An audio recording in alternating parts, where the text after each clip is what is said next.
Hi! In front of me is Motorola Moto E6S, and today I would like to show you how you can operate apps permissions on this device.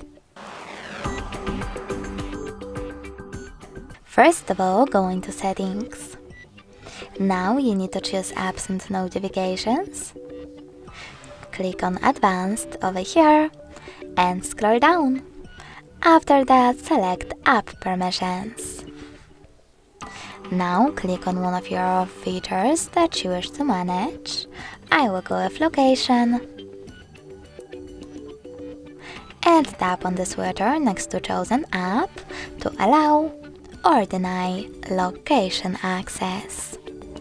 Thanks so much for watching. If you enjoyed this video, leave a like, comment and subscribe. Bye!